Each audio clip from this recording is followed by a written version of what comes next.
جب رشتوں میں ضد اور مقابلہ آ جائے، یہ دونوں جیت جاتے ہیں، صرف رشتے ہار جاتے ہیں۔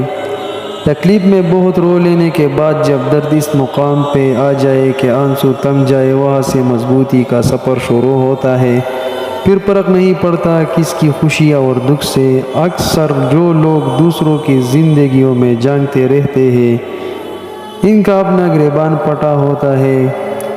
عورت کو اللہ نے تیسری آنکھ بھی دی ہے، جس سے وہ مرد کے اس انداز کو پہچانتی ہے جس انداز سے وہ دیکھتا ہے۔ لوگ آپ سے نہیں، آپ کی حیثیت سے ہاتھ ملاتے ہیں۔ جو کچھ نہیں کر سکتا حسد کرتے ہیں۔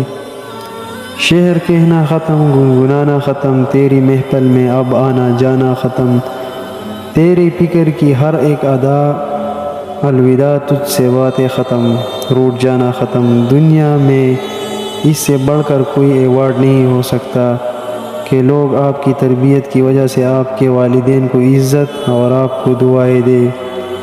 جھانکنے کی بہترین جگہ اپنی گریبان ہے اور رہنے کی بہترین جگہ اپنی اوقات ہے۔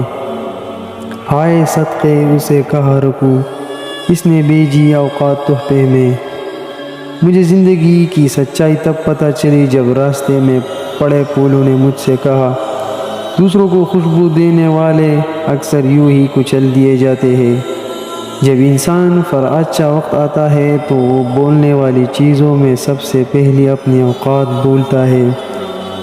اگر ویڈیو آپ کو اچھی لگی ہو اور اس سے کچھ سبق سیکھا ہو تو ویڈیو کو لائک، کمنٹ، اپنا رائے ضرور دے، اور اگر چینل پر نئے ہو تو چینل کو سبسکرائب کرو اور بیل آئیکن پر کلک کر کے، تاکہ ہمارے آنے والی ویڈیو آپ تک سب سے پہلے پہنچ سکے۔